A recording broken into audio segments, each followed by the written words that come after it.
پھر اس کے بعد فرمایا یا ایھا الذین آمنو، اے لوگو جو ایمان لائے ہو. نیکی صرف یہ نہیں کہ بس وہ چند کام کر کے فارغ.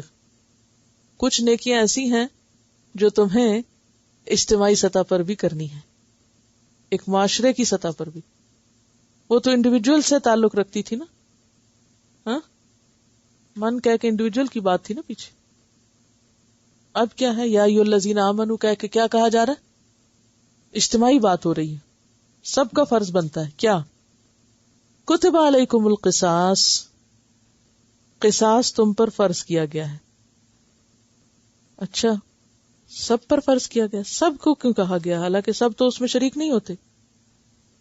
مراد اس سے یہ ہے کہ ایک معاشرے کے اندر ایسی حس جاگتی ہونی چاہیے کہ کہیں اگر ایک قتل ہو گیا ہے تو انسان قاتل کو پناہ نہ دے، قاتل کی ہمدردی نہ کرے، بلکہ مقتول کے بدلے کے لیے کوشش کرے.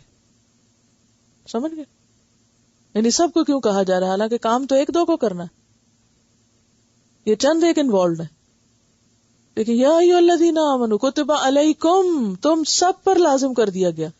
تو سب کیا کریں گے؟ اس میں کیا رول پلے کریں گے؟ سب سپورٹ کریں گے کس کو؟ قاتل کو یا مقتول کو؟ اچھا، اگر آپ مقتول کو سپورٹ کرتے ہیں تو اس کا مطلب ہے کہ قاتل سے پھر اس کے جرم کا بدلہ لینا چاہیے. بدلہ دو طرح سے ہو سکتا ہے. ایک یہ ہے کہ اس کی جان لی جائے. اگر جان لی جائے تو آپ کہتے ہیں تو بہت نیرو مائنڈیڈنس ہے، قتل کرتے ہیں. بہت وحشی مذہب جو قاتل کا ساتھ نہیں دیتا، مقتول کا دیتا ہے. ہاں، یہ کیسا اسلام ہے؟ مقتول کا ساتھ دیتا ہے، قاتل کا ساتھ ہی نہیں دیتا. کہتے ہیں قاتل کو پکڑ کے قتل کرو. وہ بڑے ظالم لوگ ہیں، ہے نا. بات یہ ہے کہ جب لوگ یہ پڑھتے سنتے، پچھلے دنوں میں کسی کا انٹرویو سن رہی تھی، ادریس صاحب پڑھے تو مجھے پڑھ کے سنا رہے تھے، تو اس میں اس نے کہا کہ مجھے اسلام میں یہ سمجھ میں نہیں آتا کہ قتل کی سزا قتل ہے اور چور کی سزا ہاتھ کاٹنا ہے اور فلاں کوڑے لگانا ہے. تو بہت ہی ظالمانہ بات ہے. اور مسلمان تھا خود بھی شخص، جو بہت سے ہمارے مسلمان ایسے سوچتے ہیں. بڑی کامن بات ہے اور غلط پروپیگنڈے سے متاثر ہو کے کہتے نہیں یہ بڑی وحشیانہ بات ہے کہ آپ کسی کو مار دیں. ڈیتھ پینلٹی کو وحشیانہ بات سمجھی جاتی ہے. ہمارے جو آزاد خیال باز لوگ ہیں نا، وہ اس طرح کی باتیں سوچتے ہیں، وہ اپنے آپ کو بہت عقل مند بھی سمجھتے تھے. ایسے عقل مندوں سے پوچھنا چاہیے بھی آپ کس کا ساتھ دو گے، مقتول کا دو گے یا قاتل کا؟ اگر آپ قاتل کا ساتھ دیں گے تو آپ ظالم ہوں گے، کیونکہ آپ کو پتا ہے ظلم کرنے والے کا ساتھ دینا ظلم ہے. آپ کو مقتول کا ساتھ دینا، اور مقتول کا ساتھ دینے کا مطلب کیا ہے؟ کہ جس نے جرم کیا ہے اس کو پکڑوانے میں مدد دی جائے. جب کوئی بھی پناہ نہیں دے گا تو پکڑا جائے گا نا. قاتل کیوں چھپ جاتے ہیں؟ لوگ پناہ دیتے ہیں، لوگ کہتے ہیں ہائے بیچارہ مارا جائے گا، مت بتاؤ اس کا، ہے نا. تو یہ جو اب آپ ظالم کا ساتھ دے رہے ہیں، تو جو ظالم کا ساتھ دیتا ہے وہ خود ظالم ہوتا ہے. بنی اسرائیل کو کیوں سکولڈ کیا جا رہا ہے کہ تم نے یہ کیا، تم نے کیا؟ انہوں نے تو نہیں کیا. جب قرآن نازل ہو رہا تھا تو جو لوگ سامنے موجود تھے، آباء و اجداد نے کیا تھا، اور وہ آباء و اجداد کی بات کو غلط نہیں کہتے، کہتے سب ٹھیک کیا. تو اب یہ اتنے 100 سال بعد چونکہ ان کو سپورٹ کر رہے ہیں تو یہ بھی انہی میں شامل ہو گئے. تو جو ظالم کو سپورٹ کرتا ہے وہ انہی کے ساتھ ہوتا ہے. تو یہاں ایمان والوں کو کیا کہا جا رہا ہے؟ تم نے ظالموں کا ساتھ نہیں دینا، تم نے مقتول کو سپورٹ کرنا ہے، تم نے قصاص کے حکم پر عمل کرنا ہے. کتب علیکم القصاص فی القتلى، مقتولوں کے بارے میں. فی القتلى آپ دیکھیں نا، صرف قصاص نہیں کہا، فی القتلى یعنی کہ جو قتل ہو جائے اس کو سپورٹ کرنے میں یا اس کا حق لینے میں. کیا کہ جو قاتل نے مقتول کے ساتھ کیا وہی جواباً اس کے ساتھ ہو. اگر اس نے جان لی تو بدلے میں جان، اور اگر اس نے کوئی عضو ضائع کیا، قتل نہیں ہے، اس سے کم تر جرم ہے، کوئی کرائم ہے، تو اس کا بدلہ ویسے ہوگا. اور اگر کہیں زخم وغیرہ ہے تو اس کا بدلہ ویسے ہوگا. اور اس سلسلے میں آپ دیکھیں کہ حکم کیا دیا کہ الحر بالحر، آزاد کے بدلے آزاد. کیا معنی ہے؟ اگر قاتل آزاد ہے تو اسی قاتل کو قتل کیا جائے گا. یہ نہیں کیا جائے گا کہ خود بچنے کے لیے اپنے غلام کو آگے کر دے. تمہیں بدلہ چاہیے، یہ لو میرے پاس ہیں کچھ غلام، اس کو لے لو اور میری جان چھوڑو. اب وہ غلام بیچارہ، کتنے ظلم کی بات ہے کہ ایک شخص جس نے جرم کیا نہیں اس کی جان جا رہی ہے ایک اور کے جرم کی وجہ سے. والعبد بالعبد، اور اگر غلام نے قتل کیا ہے تو جواباً غلام ہی قتل ہوگا. والانثى بالانثى، عورت کے بدلے عورت. یہ نہیں کہ اگر مرد نے قتل کیا تو وہ کہے کیونکہ مرد کماتا ہے اس لیے بیوی کو پکڑ لو، یا وہ گم گیا کہیں تو اس کو پکڑ کے مار. ہوتا ہے نا ہمارے یہاں، آپ نے دیکھا ہوگا کہ بعض اوقات آدمی نے قتل کیا، خود بھاگ گیا، دوسرے آئے، دوسری پارٹی کے لوگ، انہوں نے بچے بیوی جو بھی ملی اڑا گئے ان کو، حالانکہ ان بیچاروں کا کوئی قصور نہیں. اسی لیے آپ نے دیکھو کہ بعض قاتل خود قتل کر کے پھر اپنے بیوی بچوں کو کہیں اور بھیج دیتے ہیں، کیونکہ انہیں ڈر ہوتا ہے کہ ہم تو ملیں گے نہیں تو یہ پکڑے جائیں گے. تو اسلام انہیں پکڑنے کی کوئی اجازت نہیں دیتا، یہ پھر ظلم ہوگا. تو یہاں پر کیا ہے؟ الحر بالحر والعبد بالعبد والانثى بالانثى. عورت قاتل ہو تو عورت ہی پکڑی جائے گی، مرد قاتل ہو تو مرد. ہاں اس میں بھی پھر ایگزمپشن ہے. کیا؟ فمن عفی لہ من اخیہ شیء، تو جس کو اپنے بھائی کی طرف سے کچھ معافی مل جائے. کیونکہ بھائی یہاں کون ہے؟ مقتول کا وارث. یعنی ٹھیک ہے کرائم ہو گیا لیکن پھر بھی تم ہو ایک ہی برادری. انما المؤمنون اخوہ، انما المؤمنون اخوہ. بھائی کہہ کہ اس کو غضب اور غصے کے جذبات کو ٹھنڈا کیا جا رہا ہے. تو پھر مقتول کے وارثوں کو اختیار ہے. نمبر 1، چاہے تو وہ کیا کرے؟ قتل کا بدلہ قتل سے لیں، اور چاہے تو دیت یعنی خون کی قیمت. حدیث میں آتا ہے، متفق علیہ حدیث ہے، نبی صلی اللہ علیہ وسلم نے فرمایا جس کا قتل ہو جائے تو اسے 2 چیزوں میں سے اختیار ہے، چاہے تو اسے دیت دی جائے یا قصاص دلایا جائے. دونوں نہیں ہو سکتے. اگر معاملہ یہ طے ہو جائے، اصل قانون کیا ہے؟ قتل کا بدلہ قتل، لیکن رعایت رکھی گئی. اگر مقتول کے وارث راضی ہو جائیں پیسے لینے پر تو قتل سے بچا جا سکتا ہے. اب اگر یہ طے ہو گیا کہ پیسے دیے جائیں گے، جان نہیں دی جائے گی، تو فاتباع بالمعروف، اس کا فالو اپ بہترین بھلے طریقے سے ہونا چاہیے. اس کا کیا مطلب ہے؟ یعنی جتنا حق دینا چاہیے وہ پورا پورا ملے معروف طریقے سے، یعنی جو مقرر ہے دیت وہی ہو. بعض اوقات کیا ہوتا ہے نا کہ کوئی غریب شخص مار دیتے ہیں، پھر جو اس کے وارث ہوتے ہیں کمزور لوگ ہوتے ہیں. اگر کوئی امیر ہوتا تو وہ 1,00,000 مانگتا تو یہاں کہتے ہیں اچھا 50,000 پہ معاملہ کر لو، اور پھر وہ 50 بھی دیتے ہیں تو دیتے. کہا کہ نہیں، معروف طریقے سے اس چیز کی پیروی کرو. پھر معروف میں پھر کیا ہے؟ جتنی دیت بنتی ہے جان کی قیمت وہ دو، اور پھر جس تاریخ کا یا جس طریقے کا وعدہ ہے اس کو پورا کرو. وَأَدَاءٌ إِلَيْهِ بِإِحْسَانٍ، اور اس کو احسان کے ساتھ ادا کرو. اس کا کیا معنی ہے؟ احسان کیا معنی ہوتا ہے احسان کا؟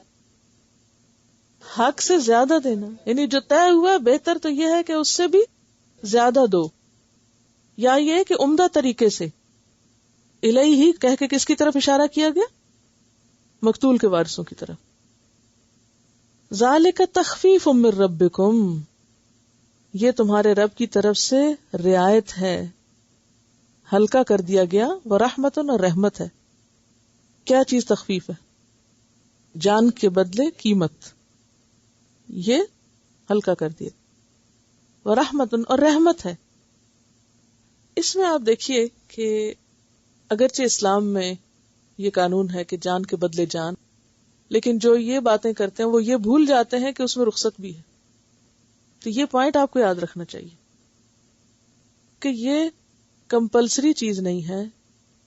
اگر دونوں پارٹیوں کا باہم لین دین ہو جائے اور آپس میں اگریمنٹ ہو جائے، راضی نامہ ہو جائے، تو اس کو اپریشیٹ کیا گیا ہے. کیوں؟ قرآن پاک میں کیا آتا ہے؟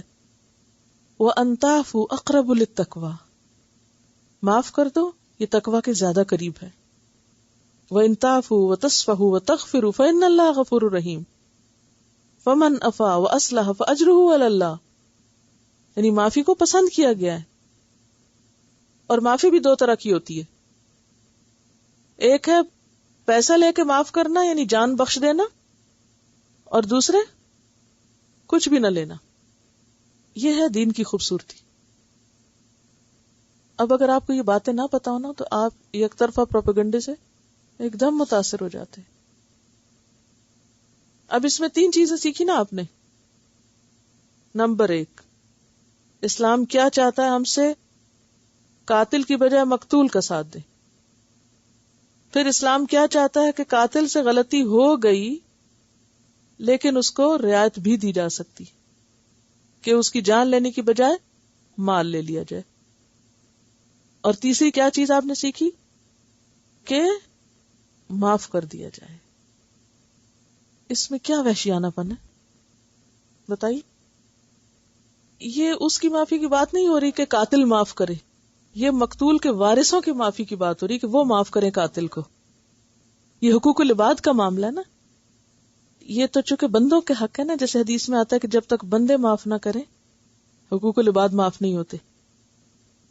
یعنی انشاءاللہ آگے آپ سورۃ النساء میں قتل کے اوپر پڑھیں گے کہ قاتل کا اپنا معاملہ کیا ہے، وہ کیسے توبہ کرے، اس کی کیا حال احوال ہو. وہ میں نے جان کی اس وقت چیپٹر وہاں سے نہیں کھولا کیونکہ بہت طویل ہو جاتا. صرف اس میں اتنی بات ہے کہ اگر کوئی کسی کو مار دے تو پھر ہونا کیا چاہیے. 3 چیزیں ہو سکتی ہیں، یا تو جان کے بدلے جان، جان کے بدلے مال، یا معاف کرنا. ٹھیک ہے. فمن اعتدى، اور جو زیادتی کرے. زیادتی کا یہاں کیا مطلب ہے کہ ایک طرف راضی نامہ لکھ لے، پیسہ لے لے، پیسہ کھا کے مار بھی دے جا کے. یہ زیادتی ہے. فَلَهُ عَذَابٌ أَلِيمٌ، پھر اس نے پیسہ کھا کے بھاگنا کہاں ہے، جانا کہاں ہے، اس کے لیے کیا ہے؟ دردناک عذاب ہے. یہ دردناک عذاب کس کو سنایا جا رہا ہے؟ یا ایھا الذین آمنوا کہہ کے بتایا جا رہا ہے. بہت سے لوگ سمجھتے ہیں کہ ہم ایمان والے ہیں، چاہے ہم کسی کے ساتھ جو بھی ظلم کریں جنت کے دروازے ہمارے لیے کھلے ہیں. اچھا، یہاں ایک اور بات یاد رکھیے کہ بعض لوگ جن کے اندر ایک انا ہوتی ہے وہ معاف نہیں کرتے کیونکہ انہیں تانا بھی دیا جاتا ہے کہ یہ اتنے بغیرت ہیں، انہوں نے مردہ بیچ دیا. بعض جگہ پر اگر دونوں فریق راضی ہونا بھی چاہیں تو خاندان کے یا لوگوں کے پریشر کی وجہ سے معاف نہیں کرتے. وہ کہتے ہیں مردہ بیچ دی. کیا مانا مردہ بیچنے کا؟ یعنی انہوں نے دیت لے لی، مارا کیوں نہیں بدلے میں؟ جان کیوں نہیں لی؟ پیسہ کیوں لیا؟ تو یہاں پر آپ دیکھیے کہ اللہ تعالی معاف کرنے کو پسند فرما رہے ہیں. یعنی اسلام قاتل کو بھی قتل کرنے پر انکریج نہیں کرتا، اس کے لیے بھی رخصت چھوڑی ہے، یعنی اس کے لیے بھی ایگزمپشن ہے.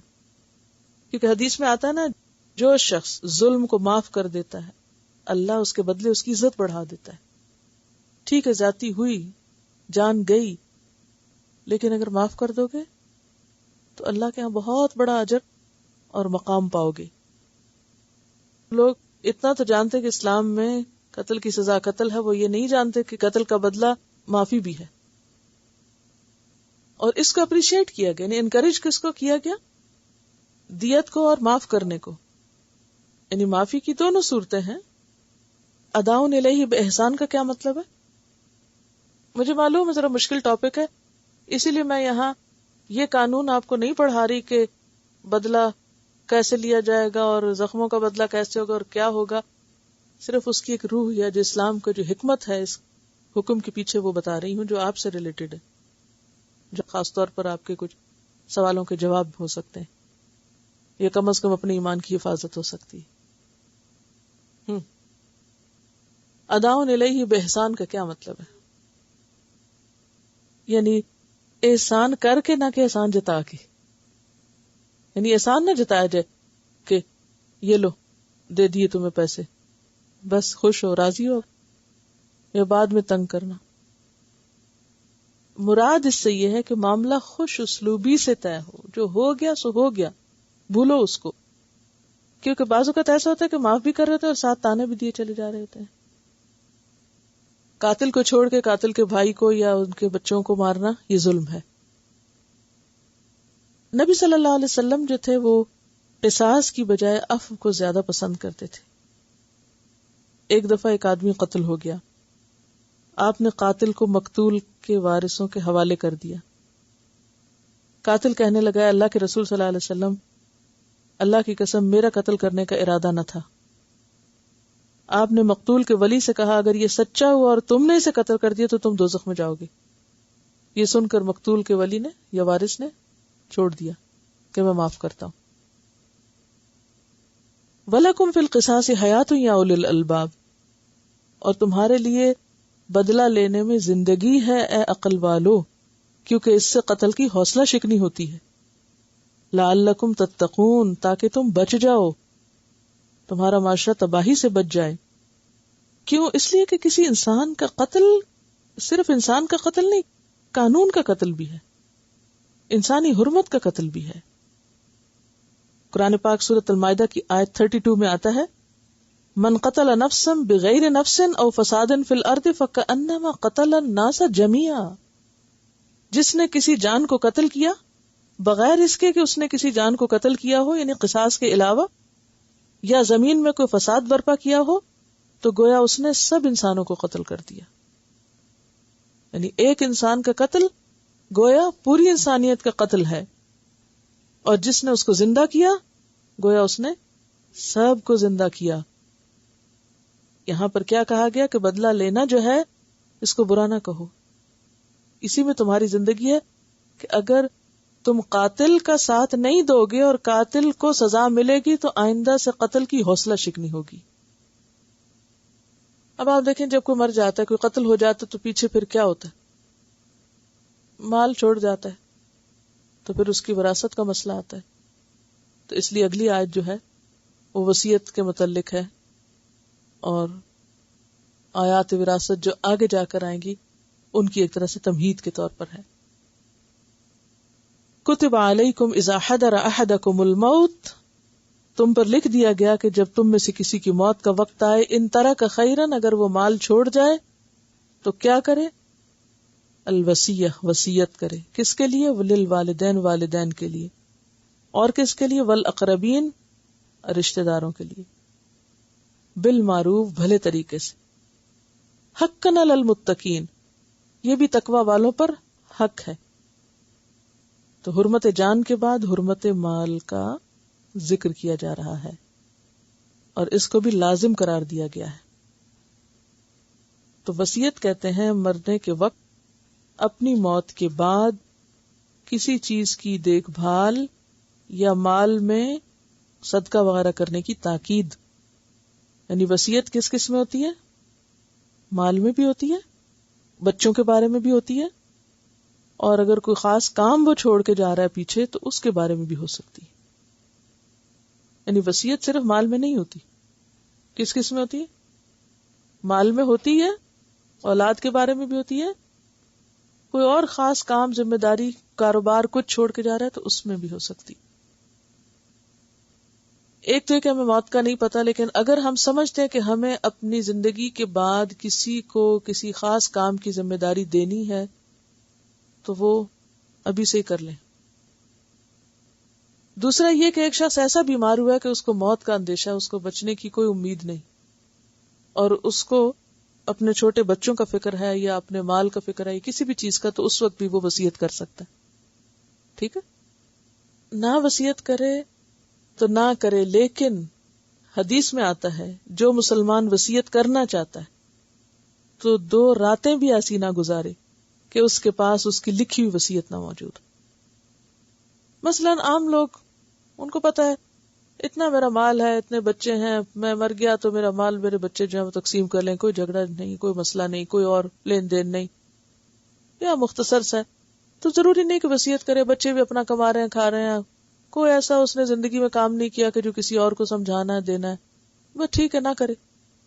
لیکن جس کے پاس کوئی وصیت کے لائق چیز ہے، یعنی وصیت کیا ہے دراصل؟ اپنے مرنے کے بعد مال یا اولاد یا کسی چیز کے بارے میں کسی کو تلقین یا تاکید کہ اس کا خیال رکھنا، اس کے ساتھ ایسا معاملہ کرنا، یہ وصیت کہلاتی.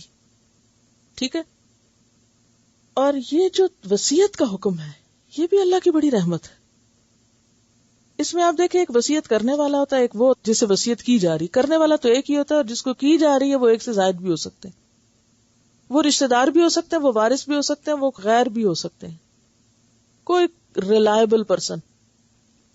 اب اس کی ذمہ داری کیا ہوتی ہے کہ وہ اس کو پورا کرے. مثلاً آپ اولاد کے بارے میں وصیت کرتے ہیں کہ اس بچے کو یہ پڑھانا، اس کی شادی فلاں کے ساتھ کر دینا، یہ اتنا میرا قرضہ ہے وہ میرے مرنے پہ ادا کر دینا. یہ بھی تو وصیت ہوتی ہے نا. یہ فلاں کی امانت میرے پاس رکھی ہوئی ہے، میں مر گیا تو یہ امانت اس کو واپس لوٹا دینا. اکثر ہم ہنستے ہنستے بھی یہ باتیں نہیں کر رہے ہوتے، باقاعدہ نہ بھی کر رہے ہو کہ فلاں چیز میرے پاس ہے، میں اپنے بچوں کو بتا چکی ہوں، میرے ساتھ کچھ ہو گیا تو یہ فلاں کی امانت اس کو دے دینا. یہ جو بات آپ کر رہے ہیں یہ کیا ہے؟ دراصل یہ لازم ہے کہ ایسا کرو. اگر کسی کی امانت ہے تمہارے پاس، یا اپنے بچے چھوٹے ہیں، یا کسی بھی چیز کے بارے میں اندیشہ ہے تم کو، ہاں، کہ اس کا کیا ہوگا. مثلا آپ سوچتے ہیں، بیٹھے بیٹھے فکر آتی ہے آپ کو، میں مر گئی تو فلاں چیز کا کیا ہوگا. تو پھر کیا کرنا چاہیے؟ موت کا انتظار؟ کہ پھر وہ آنے لگے گی پھر میں اسے بیٹھ کے کچھ لکھ لوں گی؟ نہیں، پھر ابھی سے لکھ رکھو. جس چیز کے بارے میں فکر مند ہو پھر ابھی سے ہی تیاری کر لو. ہاں، اگر آپ نے وصیت لکھی تھی 10 سال پہلے، اب حالات بدل گئے، آپ ایسی بیماری میں تھے جو مرنے والے تھے اور پھر اللہ نے آپ کو اس سے نکال لیا، بچ گئے آپ، اب آپ وصیت تبدیل کرنا چاہتے ہیں، ہاں لے لیں واپس کاغذ، تبدیل کر لیں، اس کی اجازت ہے. ٹھیک ہے. ایک اور بات یاد رکھیں، وصیت وارثوں کے لیے نہیں ہوتی. یہ ابتدائی حکم ہے نا، اس کے بعد قانون وراثت آ گیا. وارثوں کے لیے وصیت نہیں ہوگی. اب والدین کے لیے وصیت یہ تو ہو سکتی ہے کہ بھی فلاں ان کا خیال رکھے، لیکن مال میں سے نہیں ہوگی. ٹھیک ہے. تو یہاں جو آیت بتا رہی ہے وہ مال کی طرف اشارہ ہے. اس سے ایک اور بات پتہ چلتی ہے، اور وہ یہ ہے کہ مال چھوڑ کے مرنا کوئی برا نہیں ہے. حدیث میں بھی آتا ہے، بخاری کی روایت ہے کہ اگر تم اپنے وارثوں کو غنی چھوڑو، غنی چھوڑو کا کیا مطلب ہے؟ مالدار چھوڑو، یہ زیادہ اچھا ہے اس سے کہ تم ان کو فقیر چھوڑو اور وہ لوگوں کے سامنے ہاتھ پھیلاتے پھرے. یعنی تمہارے بچے کنگال ہو کے دوسروں کے آگے ہاتھ پھیلائیں، یہ کوئی اچھی بات نہیں. تو بہتر یہ ہے کہ ان کا کچھ بندوبست کر کے مرو. اب اس کی بھی ایک لمٹ ہونی چاہیے. یہ نہیں کہ انسان آت المال علی حبی ذوی القربی والیتامی سب چھوڑ کے صرف اپنے بچوں کے لیے ہر چیز بناتا رہے. پھر اسی طرح یہ ہے کہ وصیت کی امپلیمنٹیشن جو ہے اس سے بھی متعلق کچھ چیزیں ہیں. ایک تو یہ کہ جیسی کی گئی وصیت ویسی ہی کرنا چاہیے. ہاں، اگر اس کی امپلیمنٹیشن میں کسی دوسرے کے ساتھ زیادتی ہو رہی ہے یا جس کے بارے میں وصیت کی گئی وہ مانتا ہی نہیں، تو میوچل انڈرسٹینڈنگ سے اسے تبدیل کیا جا سکتا ہے بعد میں بھی. مثلا دادا نے کہا میری پوتی کا رشتہ فلاں کے ساتھ کر دینا، اب دادا تو چلے گئے، اب پوتی مانتی نہیں، اب ماں باپ رو رہے نہیں، ہمارے ابا نے وصیت کی تھی. تو اب کیا ہو؟ اب وہ حالات کو سامنے رکھ کے اگر کسی پہ ظلم اور زیادتی ہو تو اس کو تبدیل کیا جا سکتا ہے. ٹھیک ہے. یعنی کسی پر ظلم نہ ہو وصیت کی امپلیمنٹیشن میں. اگر بچی کے حق پر ظلم ہو رہا ہے تو پھر وصیت پوری کرنا ضروری نہیں. مثلا کوئی وصیت کر دے کہ میں مروں تو مجھے یہاں نہ دفن کرنا، پاکستان لے جانا. اب جائیداد تو آپ نے اتنی چھوڑی نہیں کہ آپ کفن دفن کا خرچہ پھر اٹھا کے کوئی آپ کو لے جائے وہاں آپ کی لاش کو. اب جس کو وصیت ہوئی وہ بیچارہ پریشان ہے. اب وہ صدقہ خیرات کٹھی کر رہا ہے کہ میرے اوپر تو بڑا بوجھ ہے، مجھے تو وصیت ہوئی تھی کہ اس کو وہاں دفنانا، لے جا کے مری ہوئی لاش کو اٹھا کے وہاں دبانا، لہٰذا اب پیسہ دو سب. یہ تو بالکل کوئی نان سینس والی بات بنتی. تو ایسی وصیتیں کہ جس سے دوسروں کا حق مارا جاتا ہو، یہ کسی کے لیے باعث عذاب بن جائے وہ وصیت پوری کرنا، یا وہ اس نے ایسی وصیت کر دی کہ جو اسلام کے خلاف ہے تو اس کو پھر تبدیل بھی کیا جا سکتا ہے، لیکن بنیادی طور پر وصیت کو پورا کرنا ہوگا. کتب علیکم اذا حضر احدکم الموت ان ترک خیرا، اگر مال چھوڑے، الوصیۃ للوالدین، یہ کب کے لیے حکم تھا؟ جب ورثے کا قانون نہیں تھا. اب کیا حکم ہے کہ وارث کے لیے وصیت نہیں، مال کے علاوہ ہو سکتی ہے، مال میں نہیں ہو سکتی. والاقربین، اور رشتہ داروں کے لیے بالمعروف، بھلے طریقے سے. کیونکہ پتہ کیا اصل میں کس کانٹیکس میں آیت نازل ہوئی؟ عربوں کے ہاں ایک رواج تھا کہ بعض اوقات اپنا سارا مال کسی دوست کو دے جاتے تھے، وصیت ان کے لیے کر جاتے تھے، اور رشتہ داروں کے لیے کچھ نہیں چھوڑتے تھے. اسی لیے آگے جا کے آپ پڑھیں گے کہ وَأُولُو الْأَرْحَامِ بَعْضُهُمْ أَوْلَى بِبَعْضٍ فِي كِتَابِ اللَّهِ، کہ رشتہ داروں کا حق اللہ کی کتاب میں زیادہ ہے. اگر تم اپنے حلیفوں کے ساتھ اچھا معاملہ کرنا چاہتے ہو تو 1/3 میں سے کر سکتے ہو. اور یہ بھی یاد رہے کہ وصیت اب ہمیں صرف سارے مال میں سے نہیں، 1/3 میں کرنے کی اجازت ہے، صرف تہائی مال میں. ٹھیک ہے، اور وہ بھی جائز کاموں میں. تو اس رواج اور رسم کو توڑا جا رہا ہے کہ تم یہ نہیں کر سکتے کہ تمہاری کسی سے بہت دوستی تھی اور اس کے تم پر احسان تھے، تمہارے اس پر تھے، لہذا تم نے اپنا سارا مال اس کے نام لگا دیا. آپ نے سنا ہوگا کہ کتے کے نام پہ یا فلاں ادارے کے نام پہ یا فلاں کے نام پہ سارا مال چھوڑ دیا، اور اپنے بچے جو ہیں وہ بھیک مانگ رہے ہیں. اسلام نے اس کی اجازت نہیں دی، ایک قانون مقرر کر دیا. اب حقاً علی المتقین، یہ متقی لوگوں پر حق ہے. اب آپ دیکھیے اس کو بھی تقوی سے ریلیٹ کر دیا، یہ بھی تقوی ہے. اور وہ جو وارثوں کے لیے وصیت نہیں، اس کے بارے میں آتا ہے حدیث میں ان اللہ قد آتا کل ذی حق حقہ فلا وصیۃ لوارث، اللہ نے ہر حق والے کو اس کا حق دے دیا، خود ہی قانون مقرر کر دیا ہے، لہذا وارث کے لیے وصیت کرنا جائز نہیں. فمن بدلہ، تو جو اس کو بدلے، یعنی جو با اختیار وارث ہے، بعد ما سمعہ، اس کے بعد کہ اس نے سنا تھا اس کو. یعنی اس سے یہ بھی پتہ چلتا ہے کہ اگر لکھی ہوئی نہ بھی ہو، کسی نے زبانی بولی ہو اور سننے والے نے سنی ہو، تو بھی ویسی پابندی ہوگی جیسے لکھ کے پابندی ہوگی. تو جس نے اس کو بدل دیا اس کے بعد کہ اس کو سن لیا، فإنما اسمہ علی الذین یبدلون، تو گناہگار کون ہوں گے؟ جو بدلیں گے اس کو. تو اس سے پتہ چلتا ہے کہ وصیت کا ایک احترام ہے، کیا کہ اس کو پورا کیا جائے، وصیت کرنے والے کی خواہش کا احترام کیا جائے. ان اللہ سمیع علیم، بے شک اللہ تعالیٰ اس کو سننے والا، جاننے والا ہے. لیکن کس صورت میں وصیت کو تبدیل کر سکتے ہیں؟ فمن خاف، تو جس کو اندیشہ ہو، جو ڈرے، من موسن، وصیت کرنے والے سے. کس بات سے ڈرے؟ جنفن، حق تلفی کا، کہ وہ ایک ہی طرف مائل ہو رہا ہے. جنفا کا کیا معنی ہوتا ہے؟ ایک طرف جھک جانا، یعنی جانبداری کر رہا ہے. جانبداری کا کیا معنی ہوتا ہے؟ سائیڈ لے رہا ہے، یعنی کسی ایک کی سائیڈ لے کر اس کو زیادہ فائدہ دے رہا ہے، دوسرے کو نہیں. او اسمن، یا گناہ. کیا معنی؟ یعنی گناہ کے کام میں روپیہ خرچ کرنے پر وصیت کر رہا ہے. فاصلح بینہم، تو وہ ان کے درمیان اصلاح کر دے. اچھا، بعض وقت کیا ہوتا ہے کہ بعض لوگ، ان کو بیچاروں کو شاید یہ پتا نہیں ہوتا کہ اللہ نے خود حصے مقرر کر دیے، وہ اس کو ایک طرف رکھ کے خود ہی حصے کرتے ہیں بچوں کے درمیان اور اس کی وصیت کر جاتے ہیں. تو ایسی وصیتیں ویلڈ نہیں ہوگی. کیوں؟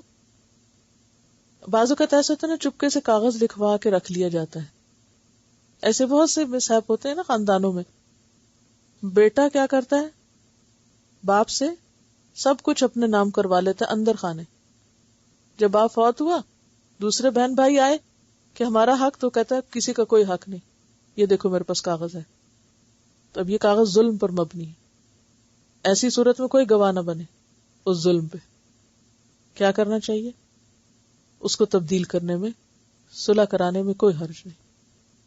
میت کو بھی گناہگار ہونے سے بچانے کے لیے اور بہن بھائیوں کے تعلقات بھی خراب ہونے سے بچانے کے لیے، یا جہاں کہیں گناہ کا اندیشہ ہے وہاں پھر کوئی حرج نہیں کہ اس میں تبدیلی کر دی جائے. فلا اسم علیہ، تو ایسا تبدیلی کرنے والا گناہگار نہیں ہوگا. گناہگار کون ہوگا؟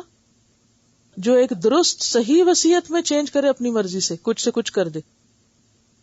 ان اللہ غفور رحیم، بے شک اللہ تعالیٰ غفور الرحیم ہے.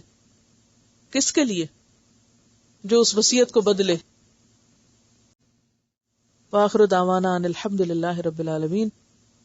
سبحانک اللہم وبحمدک، نشہد ان لا الہ الا انت، نستغفرک ونتوب الیک. السلام علیکم ورحمۃ اللہ وبرکاتہ.